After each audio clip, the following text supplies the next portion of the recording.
इंदौर में लगातार बढ़ रहे हैं कोरोना के मरीज। इंदौर में मिले हैं कोरोना के 44 नए मरीज मिले हैं। पिछले 24 घंटे की बात कर लेते हैं तो 4 लोगों की यहां पर मौत हुई है। इंदौर में 200 के पार पहुंचा है ये मौत का आंकड़ा। इंदौर में 4373 मामले हैं और अब तक 201 लोगों की यहां पर मौत हुई है। तो देखिए, ये समझना बेहद जरूरी है कि लॉकडाउन के बाद जब अनलॉक किया गया है तो मामले कितनी तेजी से बढ़ रहे हैं, और जब पूरी तरीके से लॉकडाउन था तब क्या कुछ स्थितियां थी। तब कह सकते हैं कि जो स्थितियां थी वो पूरी तरीके से कंट्रोल में थी, लेकिन अनलॉक होने की वजह से, दुकानें खुलने की वजह से लोग जो है अब जब घर से बाहर निकल रहे हैं, इसीलिए मामले जो है बहुत तेजी से बढ़ते जा रहे हैं। संवाददाता आदित्य सिंह हमारे साथ जुड़ गए हैं। आदित्य, इंदौर की अगर बात करें, लगातार ग्राफ बहुत तेजी से बढ़ रहा है। कहीं ना कहीं कोई लापरवाही, कोई कमियां हैं जिसकी वजह से ये तस्वीरें नजर आ रही हैं? देखिए, कमोबेश देश भर में जो स्थिति है वो एक ही बात है, जहां पर सोशल डिस्टेंसिंग, मास्क ना पहनना और जो सरकार द्वारा दी गई हिदायतें हैं उसका 100% पालन ना करना, ये सबसे बड़ी एक जो जिसे कह सकते हैं ड्रॉबैक है, जिसको लेकर लगातार स्पॉट फाइन और तमाम दूसरी इन्फोर्समेंट की कार्रवाई भी जारी है। लेकिन सवाल ये उठता है कि जिस तर्ज पर ये आंकड़े बढ़े हैं, और जैसे कि आप मौत का आंकड़ा भी देखें तो इंदौर में प्रतिदिन औसत 4 मौतें दर्ज हो रही है। इससे पहले लॉकडाउन के दौरान जो थी कमोबेश 2 मौतें और तकरीबन 1 मौतें दर्ज हो रही थी, तो 4 मौतें दर्ज होना ये एक अपने आप में बड़ा सवाल खड़ा करता है। इसके अलावा अगर आप बात करें तो लगातार कोरोना के संक्रमितों की संख्या में भी इजाफा हो रहा है। कुल मिला के इंदौर में 201 मौत का आंकड़ा पहुंच चुका है और कोरोना संक्रमितों का आंकड़ा भी 4300 के पार हो चुका है। तो ये चिंता में डालने वाला विषय है। हालांकि अभी भी विपक्ष तो ये सवाल उठा रहा है कि जांचें जो हैं वो सही ढंग से नहीं की जा रही है। अगर सही ढंग से जांचें की जाएं तो जो आंकड़े अभी दिखाए जा रहे हैं उससे कई गुना ज्यादा आंकड़े सामने आ सकते हैं और मौत का आंकड़ा भी बढ़ सकता है, क्योंकि प्रशासन ने जिस तरह से मौतों को लेकर है, देखिए आप, वेरिएशन नहीं हो रहा है। बिल्कुल 4 है तो यानी 4 ही मौतें दर्शाई जाएंगी, इसमें कोई बदलाव नहीं होता, यानी 3 नहीं होती, 2 नहीं होती या 6 नहीं होती, 4 का एक एवरेज जो है वो बना हुआ रहता है। तो कहीं ना कहीं ये आरोप के घेरे में भी आता है कि ऐसा क्या है जिसको लेकर एक आंकड़ों को स्थिर करने की कोशिश की जा रही है कि 40 से 44 के बीच ही आंकड़े रहेंगे, मौत का आंकड़ा 4 के बीच ही रहेगा, तो ताकि शहर चल सके। तो संभावना है इन सब बातों की, और लगातार विपक्ष और आम लोग ये सवाल उठाते आ रहे हैं कि जो है जांचें जो है वो सही ढंग से नहीं की जा रही है। अगर जांचें सही तरीके से हो तो शायद मामले और बढ़ सकते हैं। अभी जैसा कि आपने बताया है कि 40 से 44 के बीच का आंकड़ा फिक्स कर रखा है, बिल्कुल इट मींस कि यहाँ पर ये बातें साफ होती हैं कि कुछ ना कुछ चीजें जो है वो छिपाई तो जा ही रही हैं, जैसा कि आपने बताया कि विपक्ष भी लगातार सवाल खड़े कर रहे हैं इन चीजों को लेकर।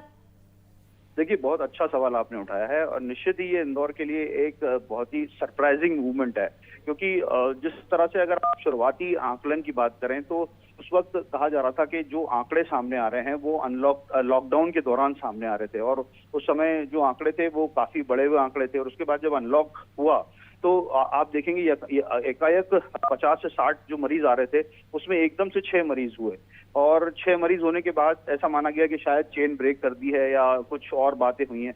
लेकिन बाद में पता पड़ा कि जो इसमें कुछ गलतियां हुई थी, तो ये गलतियों ने आंकड़ों को 6 पर ला दिया। तो वहां से सवाल उठने शुरू हुए कि आखिर ये 40 से 44 का आंकड़ा कैसे हो रहा है, क्योंकि इंदौर के कई ऐसे इलाके हैं जहां पर टेस्टिंग नहीं हो रही। लोग इस बात के आरोप लगा रहे हैं कि वो जब भी बुलाते हैं टेस्टिंग के लिए बराबर आते नहीं है। कुछ बात को लेकर विवाद की भी घटना हुई, जैसे कि महू के जाफराबाद में भी विवाद हुआ। उनका भी कहना था कि सिर्फ स्क्रीनिंग भर की जा रही है, टेस्टिंग नहीं हो रही है। जहाँ कोरोना के संक्रमित मरीज मिले हैं उसके आसपास के इलाकों में भी टेस्टिंग नहीं हो रही है।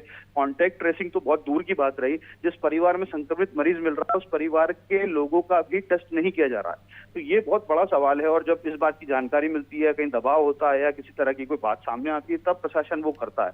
तो फिर कैसे माना जाए कि कॉन्टैक्ट ट्रेसिंग हो रही है, चेन को पकड़ने की कोशिश की जा रही है, और सांसद भी लगातार ये दावा कर रहे हैं कि हम नए सिरे से रणनीति कर रहे हैं। हालांकि जो भी आंकड़े आए थे इसको लेकर कुछ सांसद ने ही सवाल उठाए थे। बीजेपी सांसद ने कहा था कि आखिर 6 के आंकड़ा कैसे हो सकता है। इसके परिणाम आपको बताना चाहूंगा आने वाले वक्त में क्या होंगे। इसके परिणाम ये होंगे कि यकायक जो है कोरोना के मरीज संभवतः बढ़ सकते हैं, और उसके बाद वही नौबत आएगी, अस्पताल कम पड़ेंगे, चिकित्सा व्यवस्था चरमराएगी, और उस समय प्रशासन के हाथ पैर फूल जाएंगे। तब ये पता लगाना बहुत मुश्किल होगा आखिर एकदम से कैसे बढ़े। तो ये एकदम से नहीं बढ़े, ये जो स्थितियां चल रही हैं आप यहाँ पर सही कह रहे हैं, क्योंकि अगर वाकई टेस्टिंग अगर सही तरीके से की जाए, प्रॉपर वे में अगर की जाए, थर्मल स्क्रीनिंग की बात की जाती है, टेस्टिंग की बात की जाती है, अगर ये वाकई प्रॉपर वे में की जाए तो शायद जो आंकड़े आ रहे हैं वो और भी चौंकाने वाले आंकड़े होंगे। और इसीलिए बार बार यहाँ पर स्वास्थ्य विभाग को भी लेकर सवाल खड़े हो रहे हैं कि क्या जिस तरीके से कहा जा रहा है, क्या उसी तरीके से लोगों का इलाज किया जा रहा है? जो कोरोना पॉजिटिव पाए जा रहे हैं, उनके कॉन्टैक्ट में जितने लोग आ रहे हैं, क्या उनको ढूंढा जा रहा है या तलाश की जा रही है या नहीं की जा रही है, या सिर्फ हवाई बातें ही की जा रही हैं? शुक्रिया इस पूरी जानकारी के लिए आदित्य। और चलिए, कोरोना काल के बीच भोपाल से जो अच्छी खबर मिल रही है उसका रुख कर लेते हैं। भोपाल में कोरोना से 33 मरीज जो है वो ठीक हुए हैं। यहाँ पर देखिए, चिरायू अस्पताल की अगर बात करें तो यहाँ पर सभी मरीज जो है वो ठीक हुए हैं। सुबह 11 बजे यहाँ पर आपको बता दें कि 33 मरीज जो है वो डिस्चार्ज होंगे यहाँ पर। तो देखिए, चिरायू अस्पताल को लेकर लगातार ये बातें सामने आ रही हैं कि चिरायू अस्पताल में जो भी कोरोना पॉजिटिव मरीज हैं वो यहाँ पर ठीक हो रहे हैं। तो भोपाल से कह सकते हैं कि ये काफ़ी अच्छी और राहत भरी खबर जो है वो सामने आई है। संवाददाता जितेंद्र लगातार हमारे साथ बने हुए हैं। जितेंद्र, जब आपसे पहले भी बात हो रही थी तो आपने इस बात का जिक्र किया था कि जो मरीज की रिकवरी रेट है वो काफ़ी अच्छी हो गई है। चिरायू अस्पताल की अगर बात करें तो चिरायू अस्पताल से आज सुबह 11 बजे की अगर बात करें तो 33 मरीज जो है वो डिस्चार्ज होंगे यहाँ से।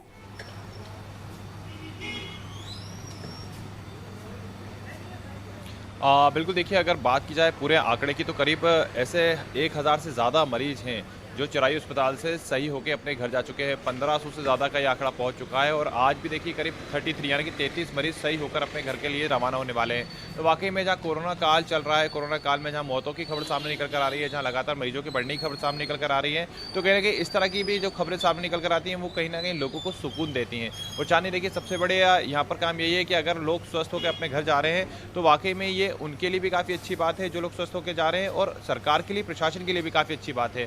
फिलहाल अभी भी कोरोना का जो कहर है वो लगातार बढ़ता जा रहा है। ऐसे में सतर्कता बरतने की जरूरत है, सावधानियां बरतने की जरूरत है। अगर आपने सावधानी नहीं बरती तो कोरोना आपको छोड़ने वाला नहीं है, ये लोगों को समझना होगा। हाँ, सही जरूर हो रहे हैं, लगातार मरीजों के सही होने का सिलसिला भी जारी है। रिकवरी रेट मध्य प्रदेश की अच्छी हुई है, आपने प्रतिदिन देखा होगा।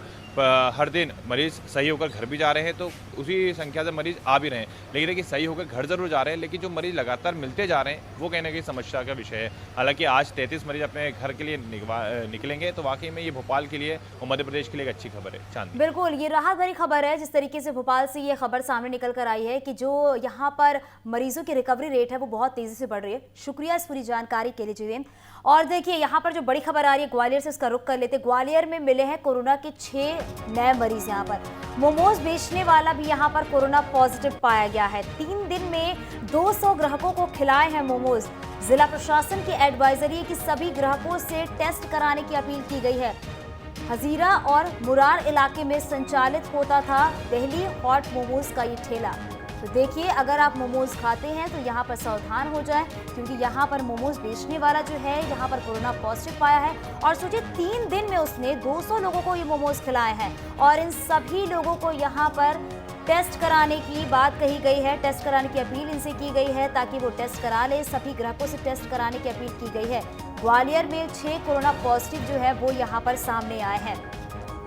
तो सतर्कता बरतना बहुत ज़रूरी है। इसीलिए बार बार कहा जा रहा है कि अभी आप बाहर के खानों की चीज़ों से बचिए। बाहर जो भी चीज़ें खाने की मिलती हैं, ज़रूरी नहीं है कि वो पूरी तरीके से ठीक ही हो, और ज़रूरी नहीं है कि वो जिस तरीके से बना रहे हैं वो सही तरीके से ही बना रहे हों।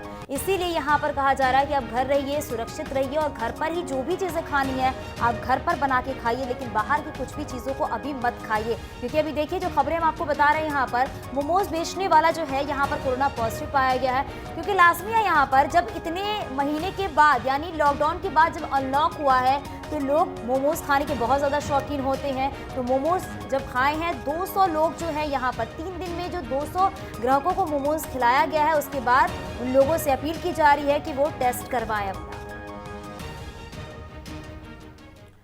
चलिए, गरियाबंद की बात करते हैं। गरियाबंद में मिला है कोरोना का एक और मरीज। यहाँ पर जिला अस्पताल का लैब टेक्नीशियन कोरोना संक्रमित पाया गया है। गरियाबंद जिला अस्पताल में मचा है हड़कंप। लैब टेक्नीशियन के संपर्क में आए लोग यहाँ पर जुटाई जा रही है जानकारी। संक्रमित लैब टेक्नीशियन को रायपुर लाने की तैयारी की जा रही है। तो ये बड़ी खबर है, जहां पर लैब टेक्नीशियन कोरोना संक्रमित पाया गया है। 6 नए मरीज सामने आए हैं, आपको बता दें यहाँ पर। तो लगातार संक्रमित मामले बढ़ रहे हैं। संपर्क में आए लोगों की जानकारी जुटाई जा रही है। देखिए, सबसे बड़ा जो चैलेंज है यहाँ पर, जो लोग संपर्क में आ रहे हैं उनको कैसे ढूंढा जाए, उनकी कैसे तलाश की जाए, क्योंकि जो कॉन्टैक्ट ट्रेसिंग है वो लगातार की जा रही है। लेकिन क्या ये संभव है जितने लोग भी उनके संपर्क में आए उन सभी की ट्रेसिंग यहाँ पर की जाए? और इसी से जो मामले हैं वो लगातार बढ़ते ही जा रहे हैं, जो कि काफ़ी गंभीर विषय है और काफ़ी सोचने का विषय है कि लोग आखिरकार कब तक इन बातों को समझेंगे, कब तक वो एहतियात बरतेंगे। एक तरफ वो कहते हैं कि वो एहतियात बरत रहे हैं, लेकिन जब एहतियात बरत रहे हैं तो मामले वाकई नहीं बढ़ने चाहिए, लेकिन मामले जिस तरीके से बढ़ रहे हैं ये काफ़ी सोचने का विषय है।